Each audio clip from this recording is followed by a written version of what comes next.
Welcome. I'm Warren Odess-Gillette, and this is A Baha'i Perspective.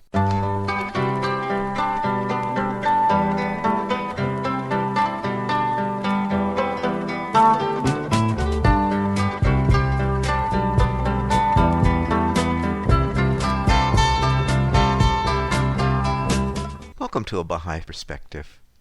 I recorded an interview with Carolyn Sparey Fox on May 22, 2022. Carolyn is a professional musician, published author, and painter. She was principal viola with the Scottish Chamber Orchestra, based in Edinburgh, and a member of the BBC Orchestra. She wrote a play called Threads, which she was able to produce, which then turned into a book called The Half of It Was Never Told: 3 Men, 3 Continents, 1 Passion. She's also written 2 children's books called Little Acorn and Abdu'l-Baha's Little Brown Cat. I started the interview by asking Carolyn where she grew up and what was religious life like growing up. I was born and brought up in Keswick in the English Lake District, where my parents had fled to from London at the start of the Second World War. They were both very strong Christians, and so I was used to going to church every Sunday right through my childhood. Through my parents' involvement in moral rearmament, I was encouraged to focus my life on what are known as the 4 absolute standards. That's honesty, purity, unselfishness, and love, which have certainly been very useful signposts as I've gone through my life. You mentioned your parents were involved with an organization called Moral Rearmament. Can you describe that for us? It was started by a man called Frank Buchman, who was an American. In 1908, he was at a convention in England, and he had a spiritual enlightenment in a little church. As a result of that, he started this movement. At the time, when he first started, it was called the Oxford Group. Then it changed, and I think it was in the 50s, it changed to Moral Rearmament. But it really encourages people, or it did encourage people, to focus on what is right and not who is right. And for Christians, for religious people, to focus on what God wants of us and for us. And is this moral rearmament movement still exists? It exists, but it's got a different name now. It's called Initiatives of Change.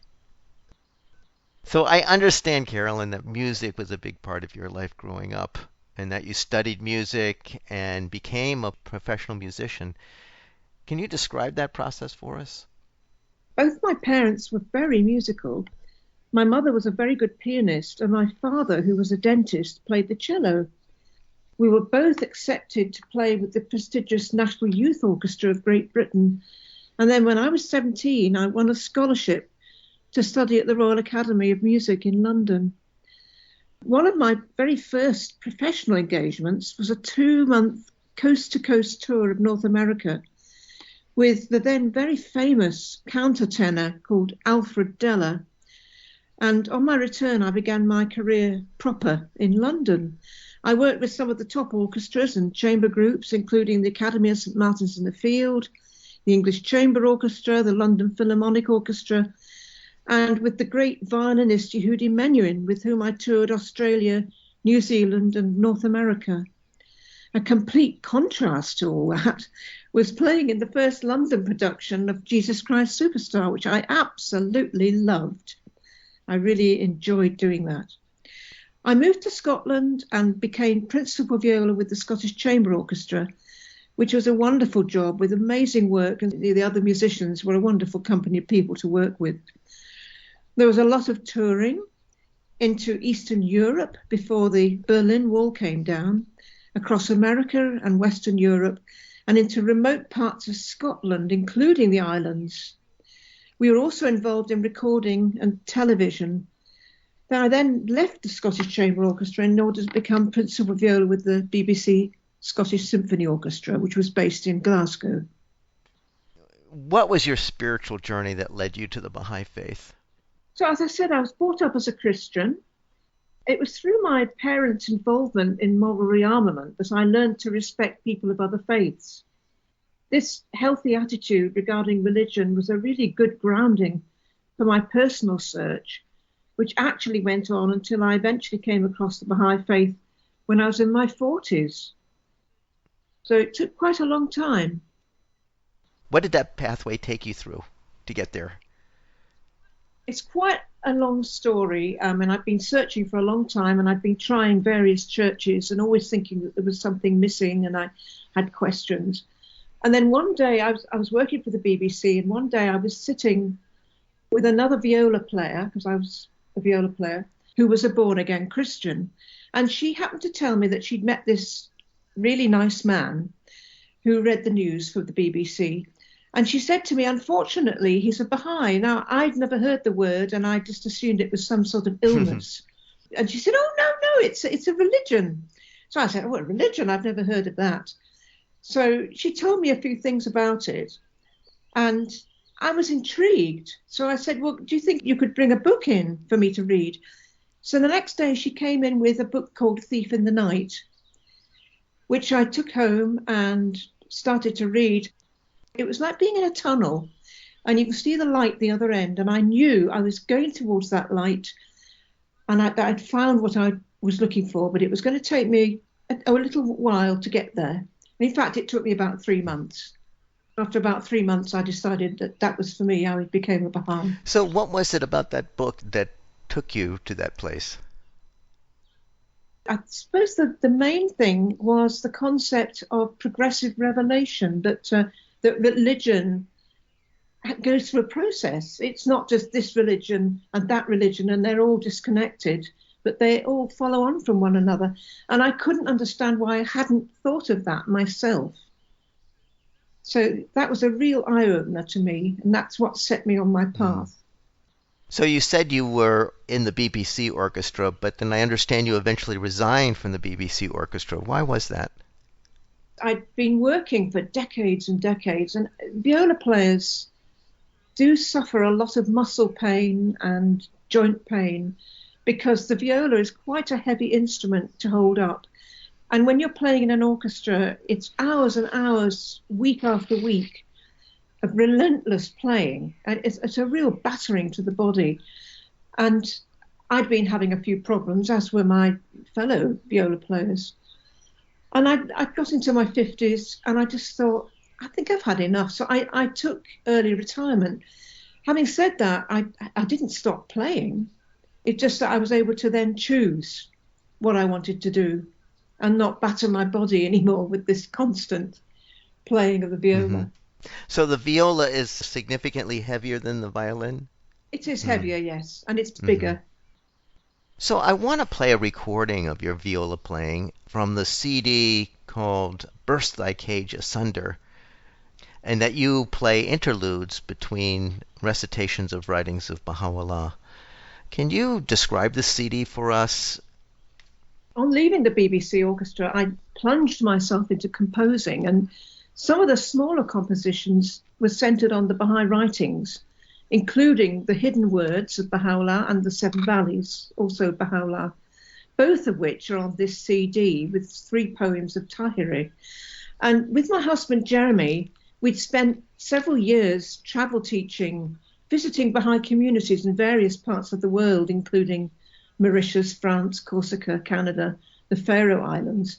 And we always included in our programs this music with the words. And people absolutely loved it. So we decided that we needed to make a CD of it. So that's how that came around. You mentioned Baha'u'llah's work called The Hidden Words. Can you describe just a little bit what that work is? The Hidden Words it's a selection of very small sayings, almost like little poems, that are full of very deep meaning. They're very beautiful. And you also mentioned the poetess Tahiri. Maybe you could explain a little bit of who she is. Tahiri was one of the first people to become a follower of the Bab, who was the precursor of Baha'u'llah. The Bab announced his mission in 1844 in Persia. And he said he'd come to introduce, to prepare the way for him whom God will make manifest, who was Baha'u'llah. And Tahiri was one of the very first believers in the Bab. She was a poetess, she was an extraordinary woman, and she was actually martyred for her faith. So now we'll play a little interlude that, Carolyn, you play as an example of your viola playing between these writings on this CD.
We're speaking with Carolyn Sparey Fox, a professional musician and author.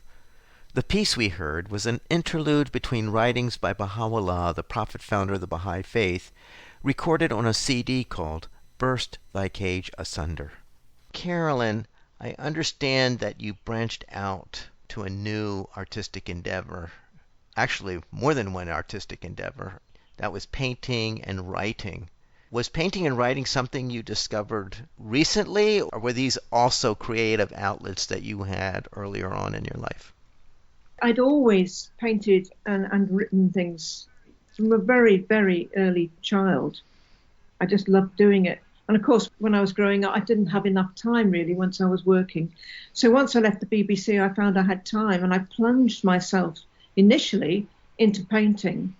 I did 2 exhibitions actually with my painting, and the inspiration for those were both musical compositions that I was very fond of, and also various aspects of the Baha'i faith. For instance, I painted my interpretation of one of the hidden words, for instance. I did quite a few of those. As far as writing is concerned, I think latterly it came about by accident. When I became a Baha'i in 1992, I was fascinated by the 19th century Adventism. That's not Seventh-day Adventism, that's something different. And I decided to write a play about 3 prominent people who'd been involved, each of them living on a different continent. So there was William Miller, who lived in America, Joseph Wolf in Europe, and Mullah Hussein in the Middle East, in Persia, actually. The 3 of them didn't meet, of course, and so my play was presented as 3 interwoven monologues. Through my connection with the Academy of Music and Drama in Glasgow, I was able to organise several performances with student actors, and that was a really quite amazing thing to do. I look back on it and I think, gosh, did that really happen? And maybe you could give just a brief synopsis of each of those folks that you wrote about.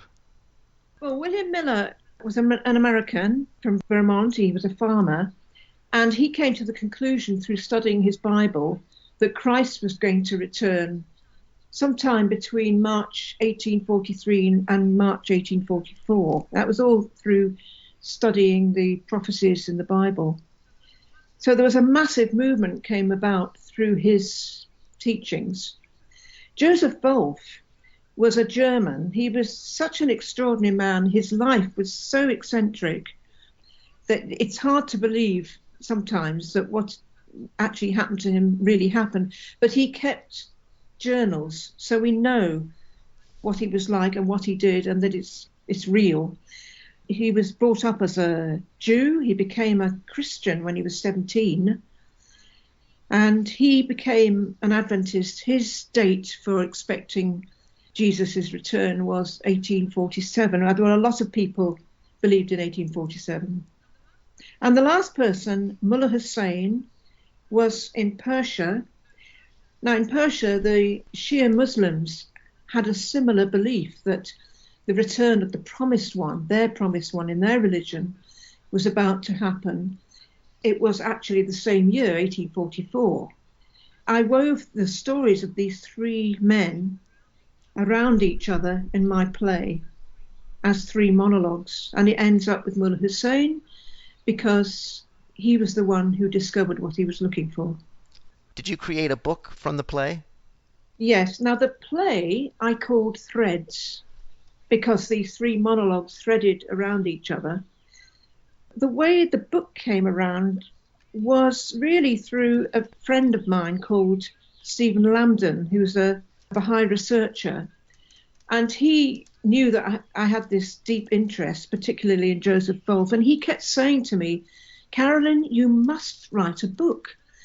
And I said to him, I've never written a book. I don't think I can write a book. You must write a book, he said. Finally, I thought about it. I thought, I really don't want to go to my grave thinking I didn't write that book. So I wrote it. So it's based on those three people who were in the play. And I called the book, The Half of It Was Never Told. Would you like to read an excerpt from the book? I can certainly do that, yes. So I'm going to read you the introduction. It's just 3 short paragraphs. During the 19th century, a widespread movement took much of North America, Europe, and the Middle East by storm. It was the beginning of a period of great changes, with travel, industry, and learning taking the world to a new level of understanding and expectation. Many people still viewed the world around them through the lens of religion, drawing strength from the writings in their holy books, such as the Bible and the Quran, which influenced decision-making not only in political affairs, but also in family and community life. The prophecies in these holy books had fascinated people for centuries, pointing as they did to a time of renewal, or more particularly, the coming of the one promised in their scriptures. The books of both the Old and New Testaments, as well as the Holy Quran, made reference to future events which would herald this return. And by the beginning of the 19th century, many people believed that these events were unfolding and that the promised return was imminent. From the New World, through Europe and east into Persia, thousands and thousands studied and waited, dedicating themselves to preparation for the great event. This movement became known in the West as Adventism.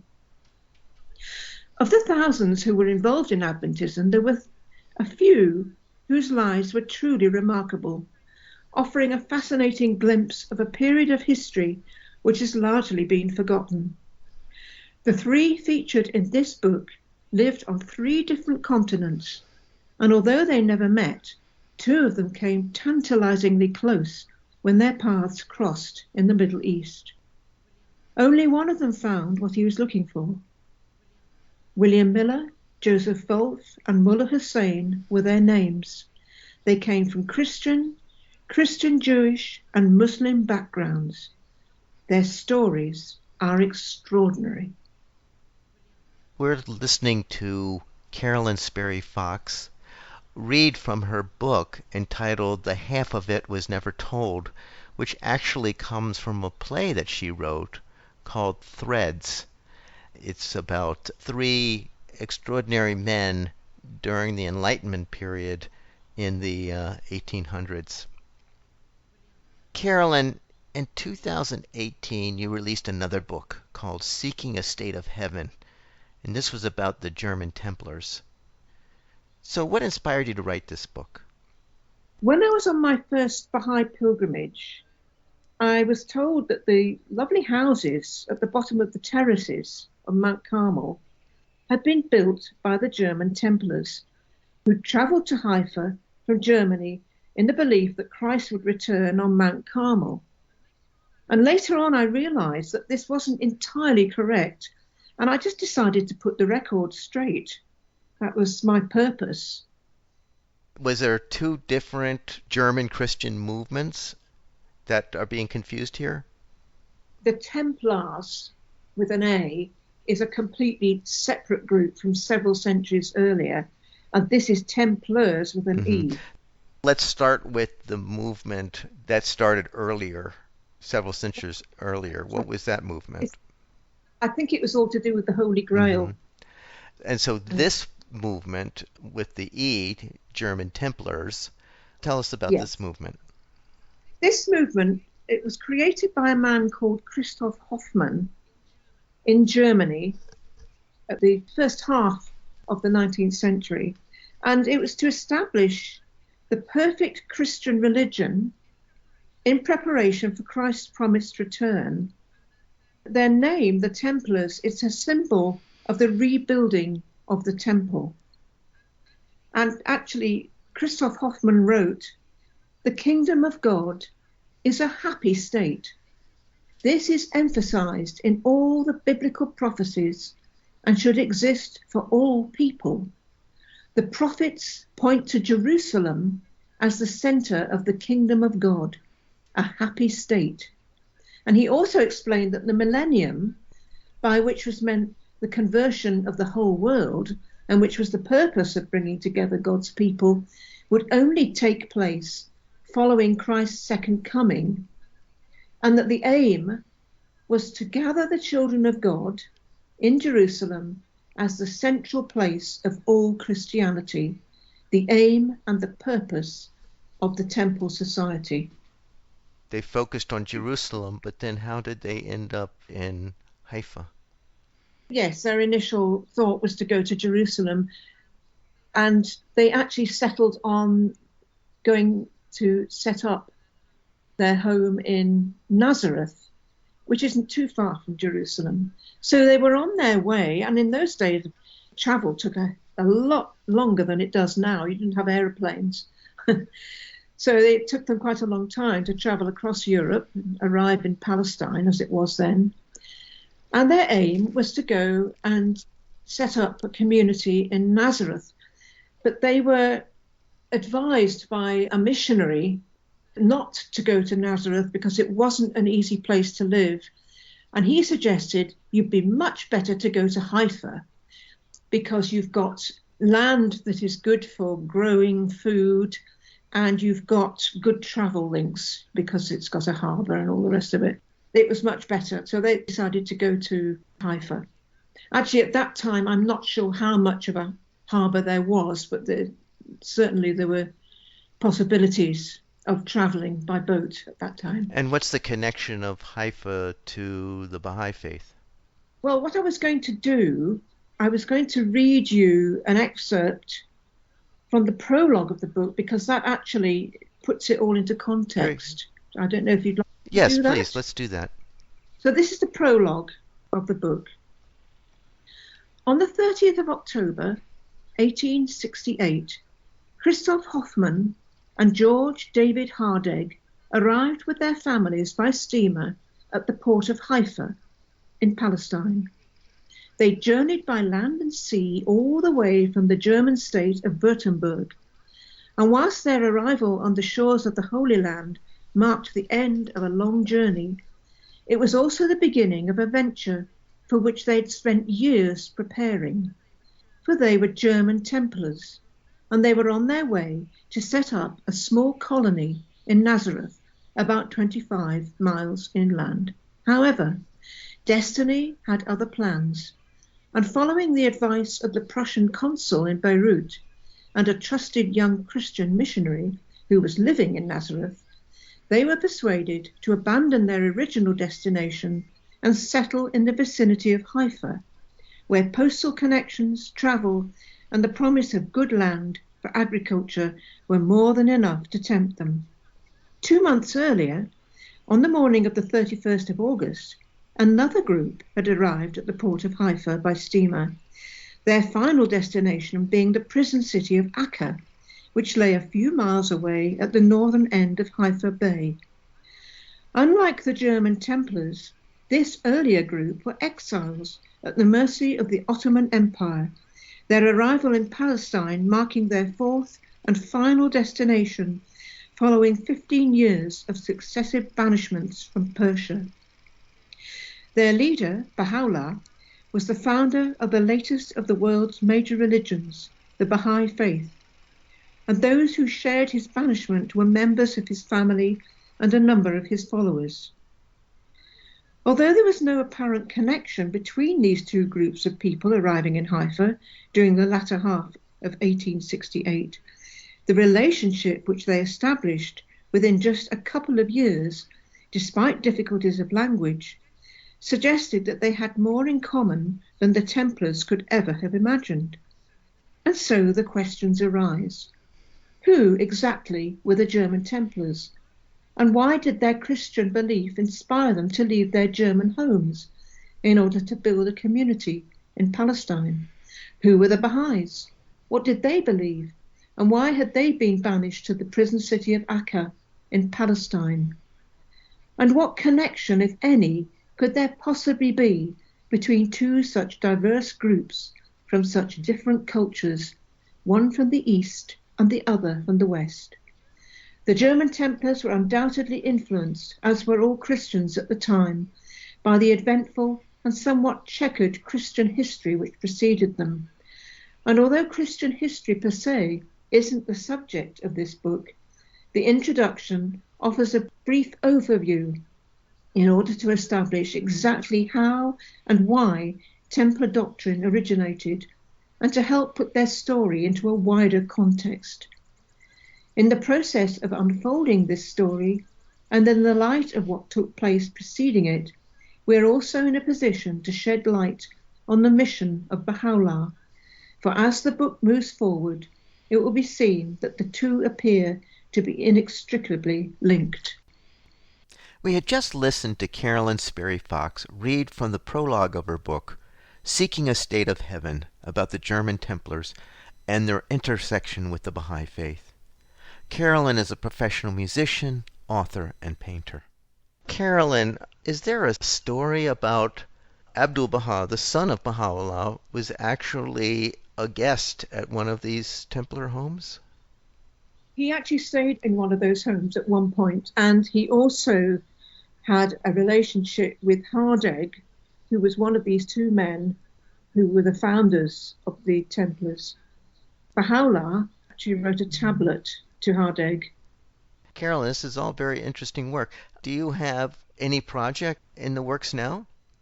In the last 3 years, I've written 3 little books for children. 2 of them are already published, and the third one is sort of being worked on at the moment and should come out within the next year anyway, I imagine. And what are the 2 that you published? The first one is called Little Acorn, and it's based on around a quote of Abdu'l-Baha. And the second one is called Abdu'l-Baha's Little Brown Cat. And that one, it's really about the last 2 years of Abdu'l-Baha's life. He died in 1921. And we do know that he had a cat. We don't know much about it. But I decided to write this little story, the story of Abdu'l-Baha's last 2 years, through the eyes and ears of his little cat. What's the children's book that's not quite published yet? The one that I'm working on, is the illustrations I'm working on at the moment. It's called Leili and the Blue Balloon. Leili, L-E-I-L-I, Leili and the Blue Balloon. And what's that one about? That, again, is based on a quote from Abdu'l-Baha. It's really about how all people are one and the earth is one. But it's through the story of this little girl who is taken at night by this beautiful white bird. It's like a dream, really. She's taken to various places and she's taken to see various things in the world. And right at the end, I shouldn't really let the game away, but right at the end, she's taken quite a long way and she looks down and she sees this blue balloon and she realizes it's the Earth. The Earth is one. Carolyn, thank you so much for sharing your story and your work. It was really a pleasure talking with you. Thank you. Thank you. I hope you enjoyed that interview with Carolyn Sparey Fox, a professional musician, playwright, author, and painter. You can find this interview and other interviews on the website abahaiperspective.com and on the YouTube channel A Baha'i Perspective. You can find the podcast on Spotify and iTunes. For information specifically on the Baha'i Faith, you can go to the website baha'i.org or call the number 1-800-22-UNITE. I hope you'll join me next time on A Baha'i Perspective.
The prophet stood up on the mountaintop and shouted out with tears in his eyes.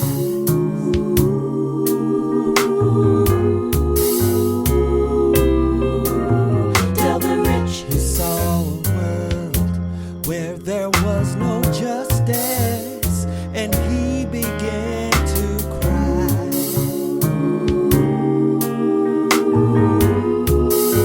He said, I've got to tell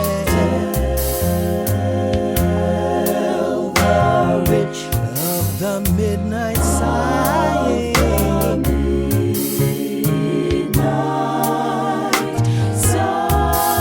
He said, I've got to tell the rich of the midnight sighing.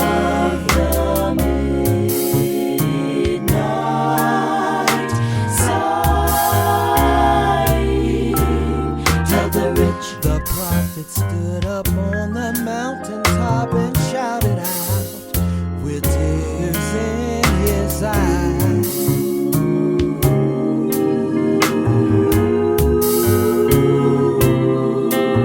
Tell the rich he saw a world where there was no justice, and he began to cry.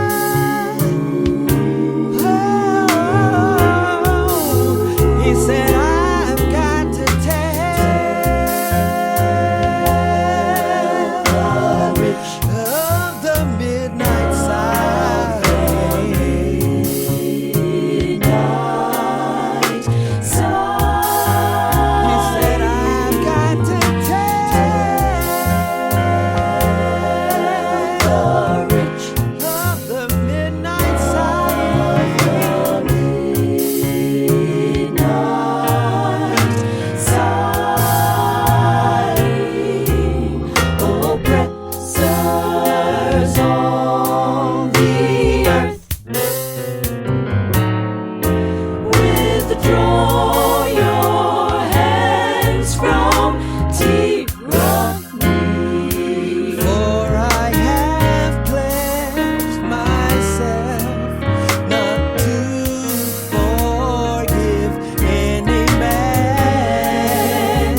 refresh and gladden my spirit, my spirit, my spirit.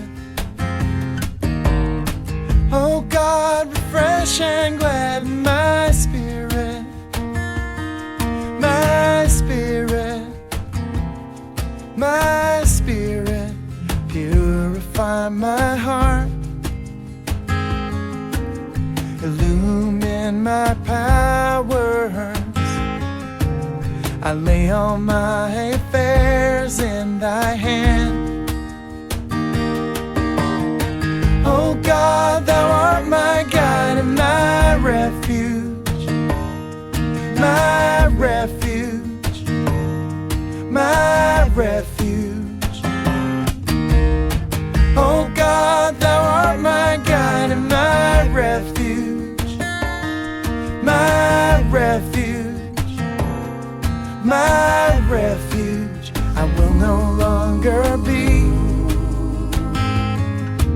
sorrowful and grieved. I will be a happy and joyful being. I will no longer be full of anxiety, nor will I let trouble harass me. I will not dwell on the unpleasant things of life. I will not dwell on the unpleasant things of life. I will not dwell on the unpleasant things of life. Oh God, thou art more friend to me than I am to myself. I dedicate myself to thee, oh Lord. I dedicate myself to thee, oh Lord. Oh God, refresh and gladden my spirit, my spirit, my spirit. Oh God, refresh and gladden my spirit, my spirit, my spirit. Purify my heart, illumine my powers. I lay all my affairs in thy hand. Oh God, thou art my guide and my refuge, my refuge, my refuge. Oh God, thou art my guide and my refuge, my refuge, my refuge. I will no longer be sorrowful and grieved. I will be a happy and joyful being. I will no longer be full of anxiety, nor will I let trouble harass me. I will not dwell on the unpleasant things of life. I will not dwell on the unpleasant things of life. I will not dwell on the unpleasant things of life. I will not dwell on the unpleasant things of life. I will not dwell on the unpleasant things of life. I will not dwell on the unpleasant things of life. Oh God, thou art more friend to me than I am to myself. I dedicate myself to thee, O Lord. I dedicate myself to thee, O Lord.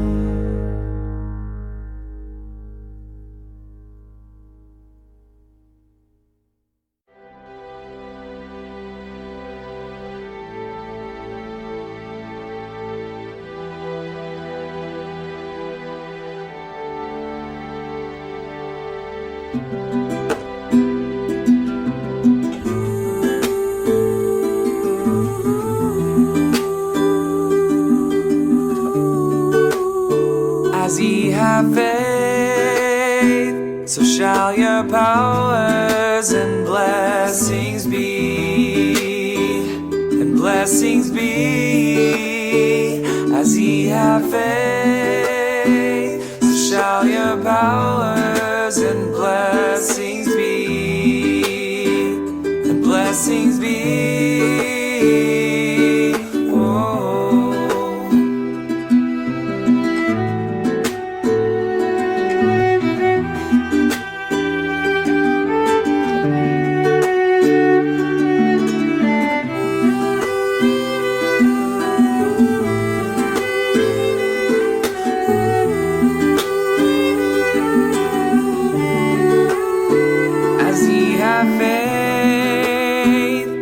Shall your powers and blessings be, and blessings be.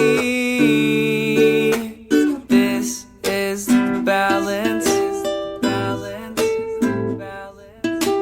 This is the balance, balance, balance. This is the balance, balance, balance.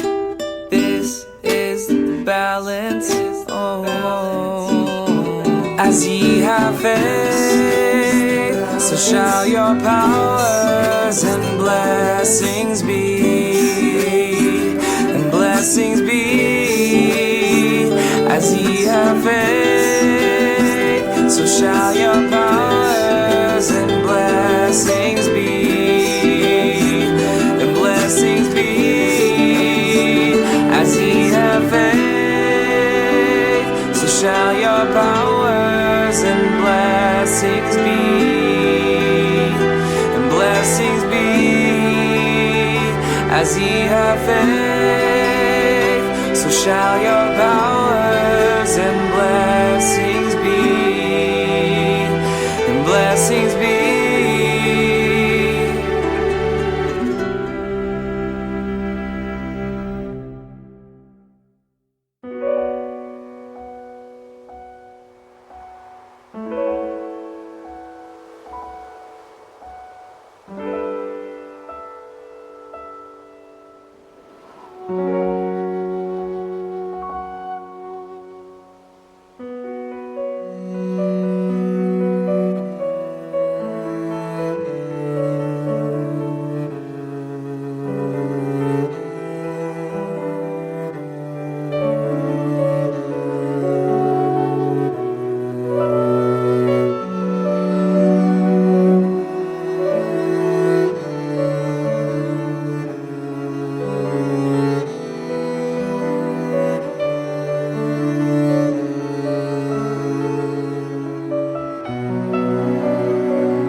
having been entrapped in the mesh of its desire, findeth itself impotent to resume its flight to the realms whence it came.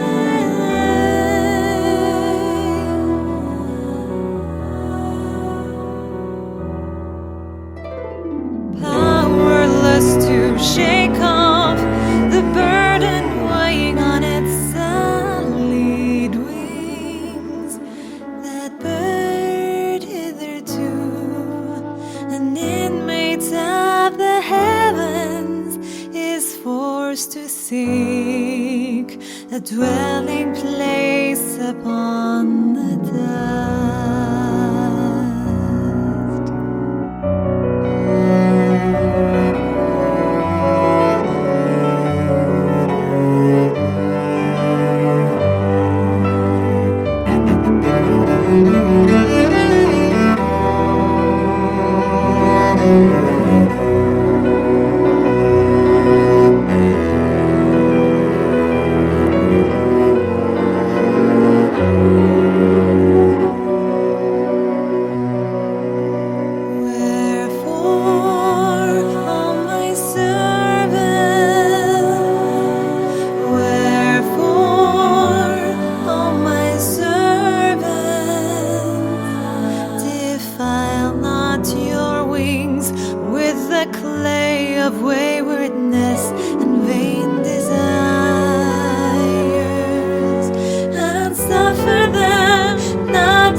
There's a brown man telling stories to children in Bombay, as a black man and a white man play baseball in LA, while the yellow man in Bangkok sips tea beneath a fan.